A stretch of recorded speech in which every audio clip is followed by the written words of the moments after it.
1911 में तज बरतानिया ने हिंदुस्तान में अपनी राजधानी को कलकत्ता से ही मुंतकिल कर दिया।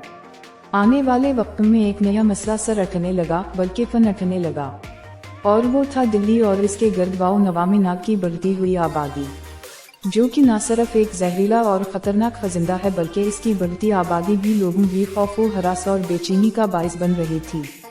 चुनांचे ब्रिटिश हुकूमत ने ऐलान किया कि जो शख्स जिंदा या मुर्दा नाग लेकर आएगा उसे नकद इनाम मिलेगा।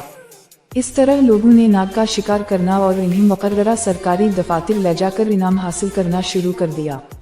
लेकिन कुछ अक्लमंद हिंदुस्तानियों ने इस मौका से दुगना फायदा उठाने का सोचा और इन्होंने खुफिया तौर पर नागों को पालना शुरू कर दिया ताकि उनकी ब्रीडिंग करवाकर ज्यादा से ज्यादा नाग हुकूमत को पेश करके खूब इनामी रकम हासिल की जाए।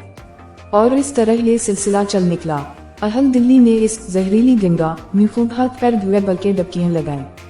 और जब बरतानवी हुकूमत को पता चला कि हिंदुस्तानी घर घर नाग पाल कर इन्हीं दोनों हाथों से लौट रहे हैं, तो इन्होंने नाग लाने पर मुकर्रर की गई इनामी रकम को मंसूख कर दिया। लेकिन फिर जिन सैकड़ों लोगों ने हजारों नाग पाल रखे थे और कोई चारा न होने पर इन्होंने इन नागों को यहाँ वहाँ झाड़ियों, दरख्तों, मिट्टी के टेलों पर आज़ाद कर दिया। और जब आज़ाद किए समूह ने कुदरती माहौल में अपनी नस्ल बढ़ाने का सिलसिला जारी रखा, तो दिल्ली और इसके गिरदवाओ नवामे नागों की आबादी में फिर से बेपनाह इजाफा हो गया। इस रंजन को आज तक कोबरा इफेक्ट के नाम से याद किया जाता है।